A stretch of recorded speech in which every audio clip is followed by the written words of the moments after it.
Hello guys, तो स्वागत है आप सभी का पीएस एक्सप्लेन चैनल में। तो लास्ट एपिसोड में हमने देखा था चू यूमो अपने घर पे आ गई होती है। यूमो बोल रही होती है, अंकल जैंग आप भी यहाँ पे हो। अंकल बोल रहे होते हैं, हाँ तुम्हारे डैड और मैं यहाँ पे चेस खेल रहे थे। तभी चू तेंग्यू बोल रहे होते हैं, मोमो हम लोगों ने लास्ट टाइम कुछ डिस्कस किया था। तुम्हें पता ना कि मैं सेक्रेटरीट के अंदर एक पोजीशन खाली है, अगर तुम चाहो तो इस पोजीशन के थ्रू हमारे डिपार्टमेंट में एंटर कर सकती हो। यूमो बोलती है, डैड मुझे आपको कुछ काफी जरूरी बताना था, मुझे ऑलरेडी एक जॉब मिल चुका है। तभी चू तेंग्यू अपना अगला मुंह चलते हुए झेंग को हाने लगते हैं। चू तेंग्यू बोल रहे होते हैं, तुम्हें जो जॉब मिली है वो किस टाइप की जॉब है। यूमो बोलती है, मैं हार्वर्ड स्टार्क फाउंडेशन की चेयरमैन बन चुकी हूँ। आपको मेरी जॉब कैसे लगी? मैंने आपको बोला था ना कि मैं बिना आपके करेक्शन के जॉब पाके रहूंगी, और देखिए मैंने एक जॉब हासिल भी कर ली। चू तेंग्यू बोल रहे होते हैं, क्या हार्वर्ड स्टार्क फाउंडेशन? लेकिन मैंने इस फाउंडेशन के बारे में आज से पहले तो कभी नहीं सुना। यूमो बोल रही होती है, हाँ डैडी कोई सरप्राइजिंग बात नहीं अगर आप इसके बारे में नहीं जानते हैं तो। ये जो फाउंडेशन है अभी ये कुछ टाइम पहले ही स्टैब्लिश हुई है और इसकी इनिशियल फंडिंग $10 बिलियन की है। आपको पता है सबसे कमाल की बात तो ये है कि ये फाउंडेशन टोनी स्टार्क की है। अंकल जेंग बोल रहे होते, अच्छा ये टोनी स्टार्क की फाउंडेशन है। कुछ दिनों पहले उसने एक कॉलेज के लेक्चर में ये चीज अनाउंस करी थी और उसने इतनी जल्दी फाउंडेशन को स्टार्ट भी कर दिया। वैसे ये यंग मैन काफी ज्यादा कमाल का है, ये आए दिन कुछ ना कुछ करता रहता है और न्यूज में इसका नाम बना रहता है। तभी झू तेंग्यू अपना मुंह चलते हुए बोल रहे होते, तुम हार गए। अंकल जैंग बोल रहे होते, मुझे पता है कि तूने मेरे ना देखते हुए चीटिंग करी है, लेकिन कोई बात नहीं, अब मैं थक चुका हूँ, मैं घर जा रहा हूँ। यूमो बोलती है, चलिए अंकल मैं आपको बाहर तक छोड़ देती हूँ। चू तेंग्यू बोल रहे होते, मोमो मुझे बताओ आखिर इस फाउंडेशन का प्लान्स क्या क्या है और ये फ्यूचर में क्या करने वाले हैं और इनके पास कहाँ कहाँ से डोनेशन आने वाली है। यूमो बोल रही होती है, डैड इनिशियली इसके अंदर टोनी स्टार्क ने $10 बिलियन डोनेट किया है और ये सारा का सारा पैसा हेल्थ केयर पे जाएगा। जितने भी लोगों को सीरियस बीमारी है उन सबके इलाज में पैसा जाएगा और फिर टोनी बाद में अपनी खुद की एक हॉस्पिटल भी खुलवाएगा जो कि इतनी बड़ी होगी कि वो हर एक पेशेंट को बेड दे सके। हेल्थ केयर के बाद में वो एजुकेशन में भी जाएगा और वो बच्चों के लिए होप स्कूल खोलेगा। और रही बात डोनेशन की, तो अभी सिर्फ टोनी ही डोनेट कर रहा है और शायद उसका प्लान है भी नहीं कि वो आगे किसी और से पैसे मांगे, वो शायद खुद ही डोनेट करता रहेगा। चू तेंग्यू को प्लान बताते बताते रात के 9:30 बज गए होते हैं। चू तेंग्यू बोल रहे होते, अगर तुमने जो भी बोला है वो सच है तो ये बंदा सच में काफी बड़ा काम करने वाला है। मैं ऐसा ही बोल सकता हूँ कि ये बंदा वो काम कर रहा है जो कि गवर्नमेंट को करना चाहिए था और ऐसे एक बंदे को सपोर्ट करना गवर्नमेंट की जिम्मेदारी बनती है। टेंशन मतलब मुझे जो हो सकेगा मैं वो करूंगा और इस बंदे को गवर्नमेंट से 100% सपोर्ट दिलवाऊंगा। यूमो बोल रही होती है, डैड आपको अपना ये प्रॉमिस रखना पड़ेगा क्योंकि टोनी ने मुझे अभी ही $10 बिलियन डोनेशन के तौर पे दे दिया है। बहुत सारे ऐसे टर्मिनली इल पेशेंट्स हैं जो कि इलाज के लिए वेट कर रहे हैं, बहुत सारी फैमिली के लिए ये बहुत ही बड़ा मैटर है, तो इसी वजह से डैड आप जो भी कुछ कर सकते हैं वो करिए। चू तेंग्यू बोल रहे होते, क्या तुमने क्या बोला? टोनी स्टार्क ने तुम्हें $10 बिलियन ऑलरेडी दे दिए हैं। यूमो बोलती है, हाँ डैड उसने मुझे आज ही $10 बिलियन का कार्ड दिया है। चू तेंग्यू बोल रहे होते, बेटा यहाँ पे $10 बिलियन की बात हो रही है, 1-2 रुपए की बात नहीं हो रही। आखिर वो ऐसे ही तुम्हारे हाथों में $10 बिलियन कैसे दे सकता है? इतना ट्रस्ट तो कोई बेटा अपने फादर पर नहीं दिखाता, तो आखिर उसने तुम्हारे ऊपर कैसे दिखा दिया? यूमो अपना कार्ड दिखाते हुए बोल रही होती है, डैड इसके बारे में तो मेरे को भी नहीं पता, हो सकता है उसको मेरी एबिलिटी पे बहुत ही ट्रस्ट हो कि मैं इस पैसे का गलत यूज नहीं करूंगी। मैंने इस अकाउंट के बारे में चेक भी किया था, ये एक लीगल अकाउंट है, लेकिन हाँ मैंने अभी तक चेक नहीं किया कि इसके अंदर कितना अमाउंट है।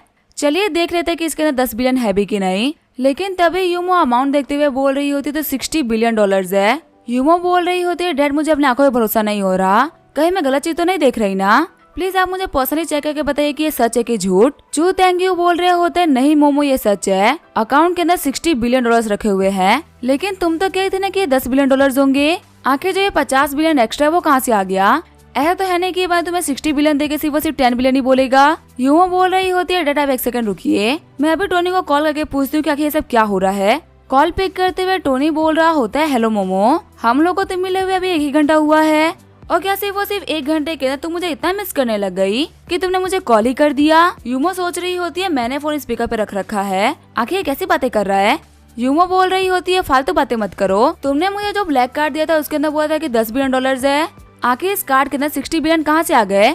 अगर ये कोई मजाक है तो मुझे ये मजाक बिल्कुल ही पसंद नहीं आया, ये अमाउंट बहुत ही बड़ा है टोनी। टोनी बोल रहा होता है, तुमने तो बोला था कि हमारे फाउंडेशन को एक बिल्डिंग खरीदनी पड़ेगी और आगे हम लोग को हॉस्पिटल बनाने के लिए भी तो बहुत सारे बिल्डिंग्स और एरिया की जरूरत पड़ेगी। मुझे लगा था कि $10 बिलियन का फंड है वो इतने सारे काम करने के लिए काफी नहीं रहेंगे, तो इसी वजह से मैंने उसके अंदर $50 बिलियन और ट्रांसफर कर दिए, इससे कि तुम्हें और कोई काम करने में दिक्कत ना आए। यूमो बोल रही होती है, तुम श्योर हो ना कि तुम इतने सारे पैसे को चैरिटी के ऊपर खर्च कर रहे हो? तुम हो तो एक बिजनेसमैन ही ना, कोई गॉड ऑफ वेल्थ तो नहीं हो। आखिर तुम्हारे पास में कितना पैसा है कि तुम इतने सारे पैसे को चैरिटी के ऊपर डोनेट कर रहे हो? और कैसे तुम्हारा बिजनेस इफेक्ट नहीं होगा। टोनी बोल रहा होता है यूमो मेरे लिए पैसा सिर्फ एक नंबर है। अगर मैं सच बोलूं तो मेरे पास में इतना पैसा है ना कि मैं भले ही कितना ही ट्राई क्यों ना कर लूं, लेकिन मैं वो सारे पैसे खर्च नहीं कर सकता। तो इससे बड़े तो यही है ना कि मैं उन सारे पैसे को अच्छे काम पे खर्च कर दूं। एटलीस्ट मेरे जाने के बाद में ये दुनिया मुझे याद रखेगी। मेरा मानना है कि मैं जितना सोसाइटी के लिए अच्छा कर पाऊंगा उतना ही मैं एक अच्छा इंसान बनूंगा। और एक बिलियनर होने का क्या ही फायदा जब मैं लोगों के चेहरे में मुस्कान लेके ना आ पाऊं। मेरे पास में अपने और अपने फैमिली के लिए इनफ पैसा है। बाकी पैसे को मेरे अकाउंट में रखने का मुझे कोई भी शौक नहीं। मैं इन सारे पैसे को ऐसे ही खर्च करता रहूंगा। जो थैंक यू सोच रहे होते ये बच्चा बहुत ही यंग है, लेकिन पूरी की पूरी सोसाइटी की रिस्पॉन्सिबिलिटी को ये अपने ऊपर ले रहा है। मुझे देख के लग रहा है कि यूमो को ये टोनी स्टार्क बहुत ही पसंद आ रहा है। मैंने यूमो को बचपन से देखा है, उसने कभी भी इतना इंटरेस्ट किसी भी लड़के में नहीं दिखाया। ये पहला बंदा है जिससे यूमो इतनी खुशी से बात कर रही है। तो लगता है मुझे अपनी बेटी की थोड़ी बहुत तो हेल्प करनी ही पड़ेगी। जो थैंक यू बोल रहे होते हैं मोमो टोनी स्टार्क को बोल दो कि वो घर पर डिनर करने के लिए आए। मुझे टोनी से पर्सनली मिलना है। जो थैंक यू सोच रहे होते हैं टोनी स्टार्क मेरे को देखना है। आखिर तुम चू थैंक यू के बेटी के लिए वर्दी हो कि नहीं। यूमो बोल रही होती है टोनी तुमने तो सुन ही लिया होगा ना, मेरे डैड तुम्हें डिनर पे इनवाइट कर रहे हैं। घबराते हुए टोनी बोल रहा होता है अच्छा ऐसी बात है, लेकिन शायद मेरे पास में टाइम नहीं होगा। साथ ही टोनी सोच रहा होता है यूमो के फादर को मुझसे मिलना है। ये सोच के मेरी हालत काफी ज्यादा खराब हो रही है। क्या हो अगर वो मुझसे पूछे कि मेरा जो पैसा है वो कहाँ से आ रहा है। मैं तो उनको ये तो नहीं बोल सकता ना कि मेरे पास में एक सिस्टम है जो कि मुझे अफेक्शन में पैसे देता है। वो एक बहुत ही बड़े पॉलिटिशियन है। क्या हो अगर वो मेरे ऊपर इन्वेस्टिगेशन करा दे, तब तो मैं बहुत ही सीरियस प्रॉब्लम में फंस जाऊंगा। सीन चेंज होता है, हम देखते हैं ली जियामो को जो कि टोनी का लेक्चर वाला वीडियो देख रहा होता है। ली जियामो टीवी फोड़ते हुए बोल रहा होता है ये कमीना टोनी स्टार्क हमेशा मेरी दिक्कतें खड़ी करता रहता है। इस कमीने ने अब इतनी बड़ी डोनेशन कर दी है, सभी लोगों की नजरों में अब ये गॉड बन चुका है। पर आखिर इसकी वजह से अब मैं क्या करूं। फिल्म सिटी, लाइव स्ट्रीमिंग और हेल्थ केयर, आखिर ऐसा कौन सा फील्ड है इसको तुम्हें छोड़ दिया है। हर एक फील्ड में, हर एक इंडस्ट्री में सिर्फ तुम्हारी ही बात है, तुम्हारा ही नाम है। जब तुम नहीं थे तो हर जगह ली जियामो ही फेमस था, पर तुम्हारे आने के बाद से मेरा नाम गायब हो चुका है। यहाँ तक कि मेरे फादर ने मुझे मेरी कमरे तक से बाहर निकाल दिया है। फिर ली जियामो बोल रहा होता है सेक्रेटरी क्या होगा कोई बंदा टोनी स्टार्क के हॉस्पिटल में ट्रीटमेंट कराने के लिए आए और वो वहाँ पे मारा जाए, तो यहाँ पे चीजें काफी ज्यादा इंटरेस्टिंग हो जाएगी ना। आखिर ये चीजें मीडिया का रिस्पॉन्स कैसा होगा। क्या सभी लोग ये नहीं बोलेंगे कि टोनी स्टार्क के हॉस्पिटल में सही मैनेजमेंट नहीं है। सेक्रेटरी बोल रही होती है ठीक है यंग मास्टर, मैं समझ गई कि मुझे क्या करना है। तभी ली जियामो बोलता है एक सेकंड रुको, हमारा जो एनिमी है वो बहुत ही शार्प है, इसी वजह से हमें थोड़ा सोच समझ के कदम आगे रखने होंगे। टोनी स्टार्क यहाँ पे चैरिटेबल फाउंडेशन कर रहा है, वो भी उन लोगों के लिए जो कि टर्मिनली इल है। और मैं मानता हूँ कि 10 बिलियन का यूज करते हुए सियोल के सारे पेशेंट्स को ठीक भी कर देगा, लेकिन बाकी सिटीज के पेशेंट्स का क्या होगा। टर्मिनली इल पेशेंट्स की कमी तो है नहीं, और जो टोनी स्टार्क का बिजनेस है वो पूरी की पूरी कंट्री में चारों तरफ फैला हुआ है। अगर वो रीजन्स के बीच में डिस्क्रिमिनेट करेगा तो लोग उसे काफी नफरत करेंगे, इससे उसके बिजनेस पे काफी इफेक्ट पड़ेगा, उसकी रेपुटेशन भी काफी ज्यादा खराब हो जाएगी। तो हमें बस यहाँ पे कुछ नहीं करना, उसके ऊपर पेशेंट्स का नंबर बढ़ाना है। सेक्रेटरी बोल रही होती है ठीक है यंग मास्टर, मैं समझ गई कि मुझे क्या करना है। साथ ही वो सेक्रेटरी होती है, वो सोच रही होती है कि मेरे जो यंग मास्टर वो नॉर्मल लोगों से काफी अलग सोचते हैं। वो टोनी स्टार्क के हॉस्पिटल में इतने सारे लोगों को भरना चाहते हैं जिनको क्योर करना इम्पॉसिबल हो जाए, और जबकि टोनी स्टार्क ने यहाँ पे 10 बिलियन की डोनेशन ऑलरेडी कर दी है, तो अब उसके लिए और डोनेशन करना काफी ज्यादा मुश्किल होगा। ऐसे में जब और पेशेंट्स आएंगे जिनका इलाज टोनी स्टार्क नहीं कर पाएगा, तो वो उसको काफी ज्यादा बुरा भला बोलेंगे, और फिर मीडिया से लेकर हर कोई टोनी स्टार्क को क्रिटिसाइज करेगा। जबकि उस बेचारे ने तो अभी तरफ से 10 बिलियन डोनेट कर दिया है, क्योंकि ये बात तो सच है कि अमीर इंसान के अंदर लोग अच्छे से ज्यादा बुराई को ढूंढते हैं। उसके 10 बिलियन के डोनेशन को एक ही बंदा याद नहीं रखेगा अगर कोई भी हॉस्पिटल से वापस चला गया तो, और इस तरीके से यंग मास्टर का रिवेंज भी हो जाएगा और हम लोगों को कुछ खास करना भी नहीं पड़ेगा। सेक्रेटरी बोल रही होती है वैसे यंग मास्टर, मुझे अब कुछ और भी रिपोर्ट करना था। जो जूई थी ना, उसने 2 और कंस्ट्रक्शन कंपनी को एक्वायर कर लिया है, और जो फिल्म सिटी प्रोजेक्ट है वो ऑलरेडी स्टार्ट हो चुका है। उन लोगों की जो कंस्ट्रक्शन स्पीड है वो बहुत ही तेज है और वो जल्दी अपना काम करवा रहे हैं। साथ ही कमाल की बात तो ये है कि वो लोग फिल्मों को शूट करते करते कंस्ट्रक्शन करा रहे हैं। ली जियामो सोच रहा होता है मुझे पता ये सब क्यों हो रहा है। जो जूई की मैनेजमेंट स्किल थी वो बहुत ही कमाल की थी। वो मैं 10,000 एम्प्लॉय वाली कंपनी को ऐसे संभालती थी जैसे कि ये कुछ है ही नहीं, और बिजनेस के अंदर उसका टैलेंट और उसका माइंड बहुत ही कमाल का भी था। मैं ये बात बोल सकता हूँ कि मैं अपनी कंपनी में और अपनी लाइफ में जहाँ भी पहुँचा हूँ ना आज, उसमें 70% हिस्सा जूई का भी है। लेकिन उसके यहाँ पे ना होने की वजह से मुझे ऐसा फील होता है कि मेरे पास में मेरा एक हाथ नहीं है। सच में उस टोनी स्टार्क की किस्मत बहुत ही अच्छी है, उसको मेरी कंपनी का सबसे बड़ा ट्रेजर मिल चुका है। सेक्रेटरी बोल रही होते यंग मास्टर, मुझे न्यूज मिली है कि जूई के फेस के स्कार्स थे ना, वो सभी ठीक हो गए हैं। मुझे विश्वास नहीं होता, इसी वजह से मैंने एक स्पाई को भेज के उसकी फोटोज मंगवाई है। शॉक्ड होते हुए ली जियामो बोल रहा होता है क्या उसके फेशियल स्कार्स ठीक हो गए, लेकिन उसके फेस के ऊपर तो बहुत ही बड़े टागों के निशान थे, आखिर वो ठीक कैसे हो सकते हैं। जूही की फोटो को देखते हुए ली जियामू सोच रहा होता है तो सच में ठीक हो गए। अगर मुझे पहले पता होता कि उसका फेस ठीक हो सकता है तो मैं उसे कभी जाने ही नहीं देता। जो मेरी सेक्रेटरी कियान ने भी काफी अच्छी दिखती है, लेकिन चाहे ब्यूटी की बात हो या प्रोफेशनल स्किल्स की, ये जूही के सामने कहीं भी नहीं आती। जूही के यहाँ पे ना होने का मुझे और भी रिग्रेट हो रहा है। सेक्रेटरी बोल रही होती है, यंग मास्टर जूही ने आपको और आपकी कंपनी को धोखा दिया है और बहुत टाइम पहले टोनी स्टार्क की कंपनी को ज्वाइन कर लिया था, तो अभी भी उसके बारे में सोचना बहुत ही बड़ी बेवकूफी होगी। आपको जूही के बारे में नहीं सोचना चाहिए। तभी ली जियामू गुस्सा करते हुए बोल रहा होता है, अपना मुंह बंद कर लो, और फिर वो सेक्रेटरी को एक थप्पड़ लगा देता है। जियामू बोल रहा होता है, आज एक डॉग अपने मालिक के ऊपर भौंक रहा है, लगता है मैंने तुम्हें कुछ ज्यादा ही छूट दे दी है। सेक्रेटरी बोल रही होते, यंग मास्टर मुझे माफ कर दीजिए, मैं अपनी बाउंड्रीज को भूल गई थी और मैंने कुछ ज्यादा ही बोल दिया। ली जियामू बोल रहा होता है, मेरे सामने से गायब हो जाओ और कुछ टाइम के लिए मेरे सामने मत आना। साथ ही ली जियामू सोच रहा होता है, मुझे टोनी स्टार्क को तड़पते हुए देखना है। मैंने अपनी लाइफ में इतनी नफरत किसी से नहीं करी जितना मुझे टोनी स्टार्क से हो गया है। इस कमीने के पास में मल्टीपल इंडस्ट्री में पावर है और वो बहुत ही तेजी से एक्सपेंड करते हुए पावरफुल बन रहा है, लेकिन अभी भी इसकी बहुत ही बड़ी वीकनेस है और वो है कैश फ्लो की। अगर मैंने एक बार इसका कैश फ्लो कट ऑफ कर दिया तो पक्का से बंदा बर्बाद हो जाएगा। लेकिन टोनी स्टार्क के ऊपर एक तगड़ा वार करने के लिए मुझे बहुत सारे पैसे चाहिए। जूही के दिए मेरे पास में 30 बिलियन तो है, लेकिन उतना पैसा काफी नहीं रहेगा। मुझे इस काम को करने के लिए फैमिली की हेल्प चाहिए। फिर वो कॉल करते हुए बोल रहा होता है, हेलो डैड, मुझे आपसे कुछ डिस्कस करना था। सीन चेंज होता, हम दादा टोनी को इसको छिके आ रही होती है। टोनी सोच रहा होता कि ऐसी कौन सी लड़की जो कि मेरे बारे में सोच रही है। तभी टोनी के फोन पे कॉल आता है। स्कारलेट बोल रही होती है, टोनी क्या तुम अभी भी बिजी हो? टोनी बोल रहा होता है, नहीं सीने, मैंने बस अभी टनल को पारी किया था और मैं आपके नए घर तक 10 मिनट में पहुंच जाऊंगा। स्कारलेट बोल रही होती है, तो काफी अच्छी बात है, मैं तुम्हारा वेट कर रही हूँ। कॉल काटते हुए स्कारलेट सोच रही होती है, मैं काफी नर्वस फील कर रही हूँ। ये वो पहली बार होगा जब मैं किसी लड़के के साथ में अकेले डिनर करूंगी, और स्पेशली वो लड़का जब टोनी हो। और वो डिनर मैं करने वाली हूँ अपने इस नए घर में। वह तो मैंने टोनी को ये कह के बुलाया कि मैंने एक नया घर लिया है और मैं उसको हाउस वार्मिंग पार्टी देने के लिए बुला रही हूँ, लेकिन ये रियल पर्पस नहीं है उसको बुलाने का। असल में मैं टोनी से पैसे मांगने के लिए उसे बुला रही हूँ। सीईओ यू, आपने मुझे बहुत ही डिफिकल्ट पोजीशन में डाल दिया है। फिर हमें पास्ट का सीन दिखाया जाता है, हम देते सीईओ यू को, जो कि बोल रही होती है, स्कारलेट मुझे कभी कभी तुमसे काफी जलन होती है। जो टोनी स्टार्क है वो एक बहुत ही कमाल के इंसान है, लेकिन वो सिर्फ तुम्हारे बोलने में पैसा खर्च करेंगे, वो हमारी कोई वैल्यू नहीं करते। तुम्हारे पास में कितना पावरफुल इंसान है जो कि फ्यूचर में तुम्हें सीईओ की पोजीशन दिलवा देगा। अगर टोनी नहीं होता तो मैं बहुत टाइम तक स्ट्रगल करना पड़ता इस पोजीशन तक पहुंचने के लिए। स्कारलेट बोल रही होती है, सीईओ यू, आपको जो भी बोलना है डायरेक्टली बोलिए, बातें घुमा के बात करने की कोई भी जरूरत नहीं है। सीईओ यू बोल रही होती है, चलो फिर मैं डायरेक्टली बात कर ही लेती हूँ। हमारी जो कंपनी अपने फाइनेंसिंग का सेकेंड राउंड करने वाली है और इसमें हमें $10 बिलियन की जरूरत है। ये चीजें हमारी कंपनी के वैल्यूएशन से रिलेटेड है, तो मैं होप करती हूँ कि तुम टोनी स्टार्क को बोलोगे हमारी हेल्प करने के लिए, क्योंकि पूरे सीओल में से वही एक बंदे हैं जो कि हमारे वैल्यूएशन को टॉप पे लेके जा सकते हैं। तुम्हें पता है ना, कंपनी में से बहुत सारे बंदे हैं जो कि तुम्हारे भरोसे ओवर टाइम काम कर रहे हैं, तो सभी के बेटर फ्यूचर के लिए तुम हमें डिसअपॉइंट मत करना। तुम्हें समझ आ रहा है ना स्कारलेट की मैं क्या बोल रही हूँ?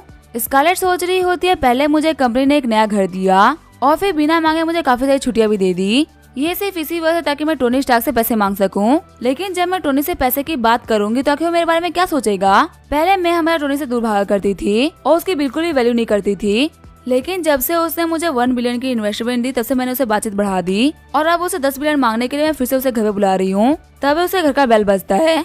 गेट खोलते हुए स्कारलेट बोल रही होती है, टोनी क्या तुम आ गए? टोनी बोल रहा होता है, कांग्रेचुलेशन, तुमने खुद का एक नया घर खरीद लिया है। वैसे माफ करना, मैं तुम्हारे लिए गिफ्ट तो लेकर नहीं आ पाया, लेकिन मेरी तरफ से ये फ्लावर बुके। फिर वो घर को देखते हुए बोल रहा होता है कि यही वो घर है जो कि तुम्हें कंपनी ने दिया है। स्कारलेट बोल रही होती है, हाँ यही वो घर है और ये घर काफी अच्छा भी है, तुम यहाँ पे कंफर्टेबली रह सकते हो। टोनी बोल रहा होता है, तुम्हारा जो सीईओ यू है ना, वो एक नंबर की कंजूस है। अगर उनकी जगह मैं होता तो मैं तुम्हें काफी पैसा विला गिफ्ट करता। उन्होंने क्या तुम्हें छोटा मोटा अपार्टमेंट दे दिया। फिर वो डिनर टेबल को देखते हुए बोल रहा होता है, सीनियर ने तो यहाँ पे काफी प्यारा कैंडल डिनर प्रिपेयर कर रखा है। आगे हम देखते रात हो गई होती है। स्कारलेट बोल रही होती है, टोनी का तुम्हें पता है आखिर आज कौन सा दिन है और मैंने तुम्हें अपने घर पे क्यों इनवाइट किया है? टोनी बोल रहा होता है, आज तुम्हारे घर का हाउस वार्मिंग पार्टी है ना। स्कारलेट बोल रही होती है, वैसे आज मेरा बर्थडे भी है और मैंने सिर्फ तुम्हें ही इनवाइट करा।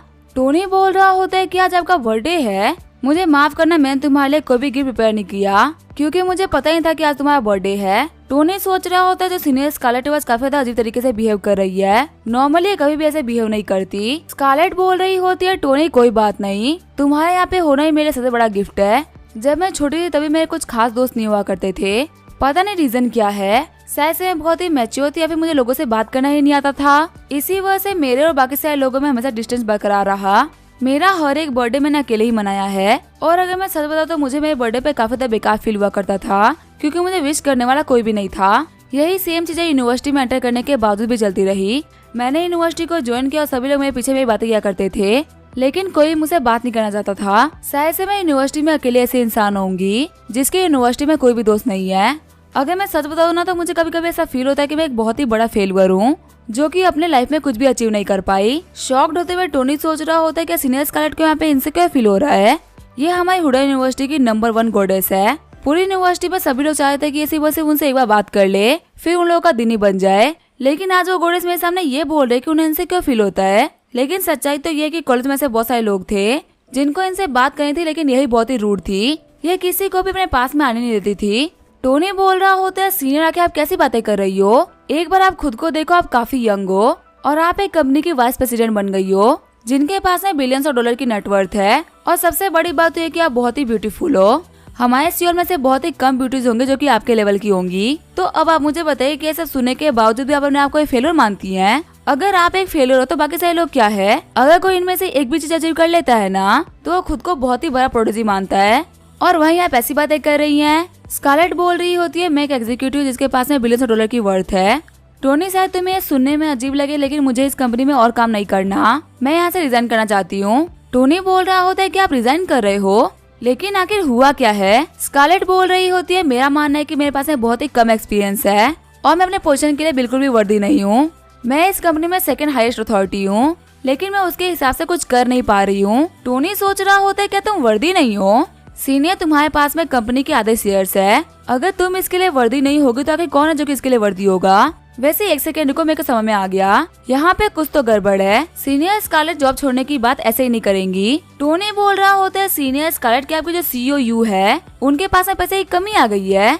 स्कारलेट बोल रही होती है, लेकिन तुम्हें कैसे पता चला? टोनी बोल रहा होता है, मैं उस सीईओ से एक ही बार मिला हूँ, लेकिन मुझे पता है कि वो काफी ज्यादा एम्बिशियस इंसान है। उसे अपनी कंपनी को बहुत जल्दी ही बहुत ऊपर लेके जाना है और आपकी कंपनी लियो के ऐड हर जगह देखने को मिल रहे हैं, चाहे वो ऑनलाइन प्लेटफॉर्म हो या सिटी के अंदर लगे हुए बैनर्स, हर जगह सिर्फ और सिर्फ आपकी कंपनी के बारे में लिखा हुआ है। और इतना ऐड चलाने के लिए बहुत सारा पैसा खर्च करना पड़ा होगा। और आपके जो सीईओ है वो चाहते हैं कि आप अपनी कंपनी के लिए फंड रेज करो। वो आपको एक स्पोक पर्सन के तौर पर यूज कर रही है ताकि आप मुझसे पैसे की बात कर सके, लेकिन आपको ऐसा फील हो रहा है कि आपको यहाँ पे यूज किया जा रहा है और मुझसे पैसे की बात करना एक बहुत ही घटिया चीज है जो कि आप एक्सेप्ट नहीं कर पा रही है। आप मेरे ओपिनियन के बारे में बहुत ही केयर करती हो और आपकी नजरों में मेरी वैल्यू इतनी है कि आप रिजाइन कर दोगे, लेकिन आप मुझसे पैसे कभी नहीं मांगोगी। वैसे आपका जो एक कंसर्न है इसकी इतनी भी जरूरत नहीं थी। आपकी जो कंपनी है ना लियो, मुझे उसका फ्यूचर दिख रहा है। मुझे पता है कि वो आगे जाके बहुत अच्छा कर सकती है और फंड रेज करने में तो कोई दिक्कत होती भी नहीं है। हर किसी कंपनी को ये काम करना ही पड़ता है। स्कारलेट बोल रही होती है, हाँ मुझे पता है कि हर कंपनी फंड रेज करती है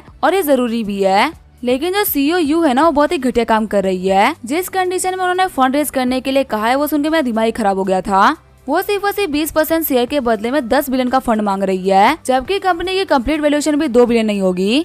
मैं आपको बोल सकती हूँ कि वो यहाँ पे रोबरी कर रही है। वो अपने शेयर्स को 100 गुना दाम पे बेच रही है, बिल्कुल भी सही नहीं है। मुझे पता है कि तुम्हारे पास में बहुत सारा पैसा है, लेकिन तुमने ये पैसा मेहनत से कमाया है, तुम इसे ऐसे वेस्ट तो नहीं कर सकते ना। टोनी बोलता है, एक सेकंड रुको। फिर टोनी स्कारलेट को $10 बिलियन ट्रांसफर कर देता है। शॉक्ड होते हुए स्कारलेट बोल रही होती है, टोनी तुमने मुझे 10 बिलियन ट्रांसफर कर दिए।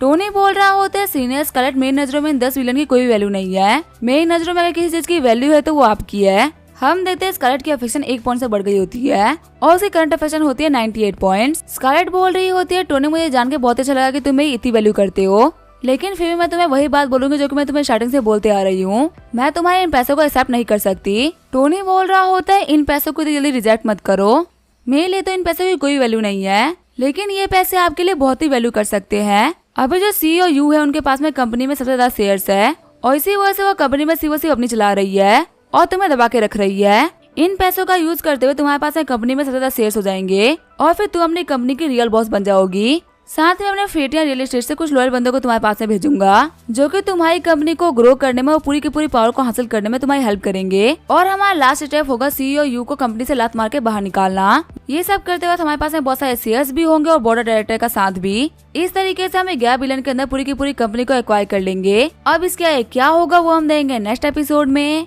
तब तक के लिए वीडियो देखने के लिए थैंक यू।